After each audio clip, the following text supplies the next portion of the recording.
Bad news for those of you who had to park outside. I want to give you a preview of what you're waking up to this morning. This is a car in a parking lot here. It is covered with ice. It's covered with snow. I can't even, when I hit it with my hand, I can't even get that ice off.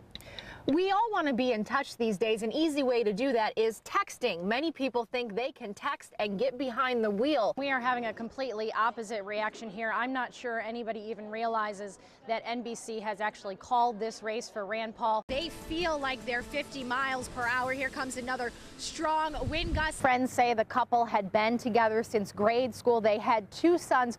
He offered me a chair. I think I might camp out with them for the next 3 days. These are just a few I dug up between 2005 and 2008, but he is not the keynote speaker. The keynote speaker is former President Bill Clinton. Police say the car was speeding down McCracken Pike. When it hit this hill here by the tree, it went airborne. The driver then overcorrected twice and ended up in this fence.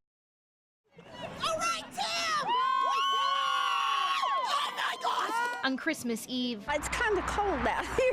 Wearing as many layers as possible is a good idea, unless you're Tim Arvin. It'll be the first time I've seen him that nude since he was 2 years old. He's taking to the streets Go, you machine. of Shelbyville. It was at the wind. With nothing more Oh, it's kind of skimpy. than some colorful spandex. Luckily, I found one that fit. I don't like what he's wearing, but I'm still proud of it. Proud because Tim's not running for sport. He's running for Elizabeth. I've seen a lot, thought of you a little bit, but I don't have words for this. And for her family, who lost the 6-year-old girl and everything they own in a fire early Sunday morning. Arvin doesn't know them. He just wanted to help. They told him he had to do something spectacular or people wouldn't come out for it or donate. And boy, did they give. Merry Christmas. Merry Christmas. As the crowds started getting larger and the buckets started getting heavier. Good job, Tim. Good job. I think he is awesome. The generosity that he's doing for this family and the little girl. The cold I wish my mouth wasn't numb so you couldn't say what I was saying right now. didn't matter so much. I never thought this many people would be in Shelbyville to see a guy in man panties. Tim was able to pick up the pace to get to the most important people, Elizabeth's family. And for them, by the end of his 4-mile journey, he had plenty of 1s, 5s, 20s, even $100 bills to hand over. Kind of makes it all worthwhile. Along with Where's my clothes? something warm to wear. Covering the news in Shelby County, Jamie Weiss, LEX 18 News. I appreciate it. Thank you.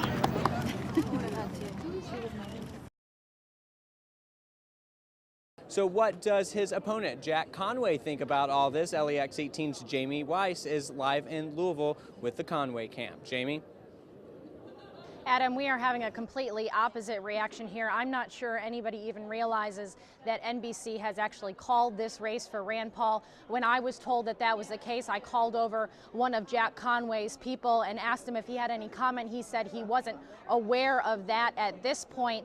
As the day has gone on, Jack Conway said he was very confident in this race, though the latest polls had Rand Paul up by about 15 points. His camp tonight was calling this a dead heat, and Conway said there was high voter turnout. He said that would play to his advantage. It doesn't appear to be that case, as NBC has called this race for Rand Paul. I'm going to continue to try and get some sort of response from Jack Conway's people here and bring that to you as soon as we can get it. Covering the news live in Louisville from the LEX 18 mobile newsroom, back to you.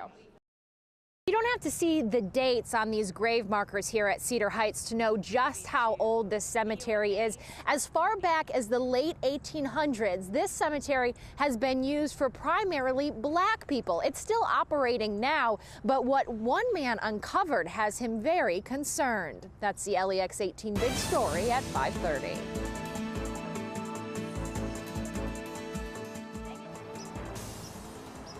If there's someone There's named Henderson P. Lewis. buried at what was once Bourbon County's only black cemetery, Lindrell Blackwell There's also a gentleman, Shelton Evans, I think his name is. could probably tell you who they are. He's no historian. His interest started about a year ago with his grandparents' headstones Their parents are buried right in here somewhere. and a subscription to Ancestry.com.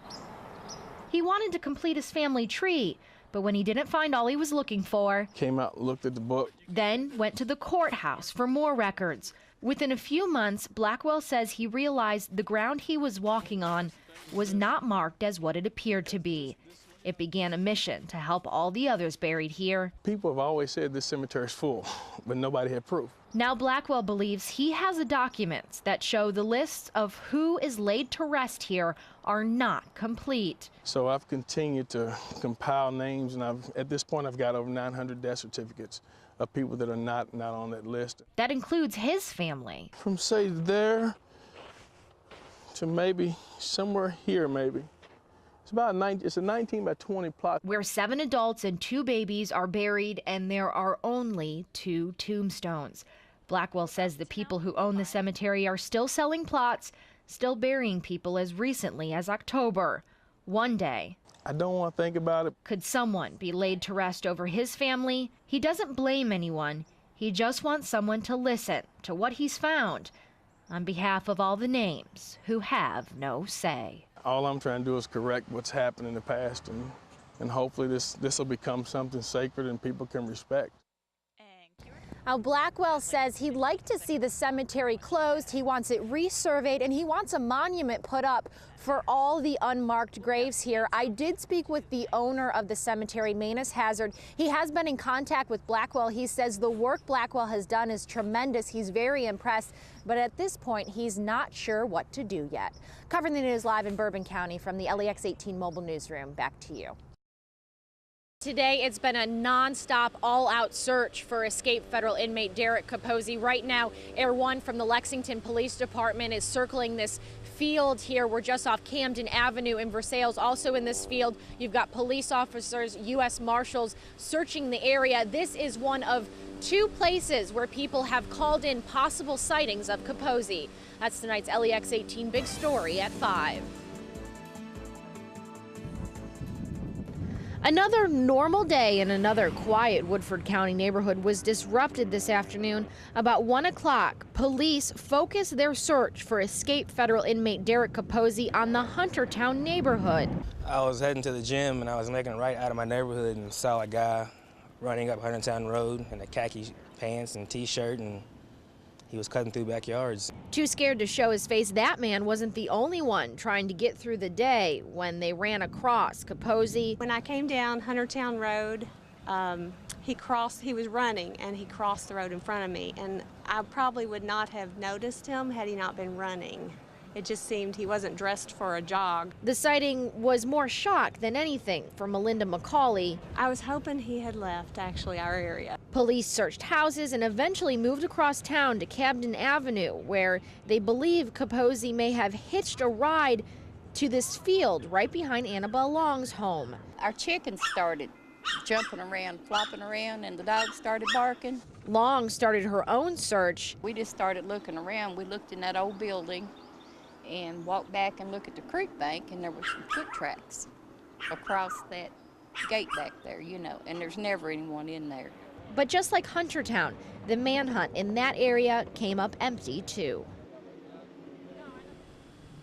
Now, there's been a lot of concern throughout these neighborhoods when they see the police move in, and I know talking to some of those people who say they saw Composite, they were very shaken up by that, and police are still advising you need to be cautious. Composite is considered dangerous. Keep your doors locked, stay vigilant, and if you see anything, call 911. Covering the news live in Woodford County from the LEX 18 mobile newsroom, back to you.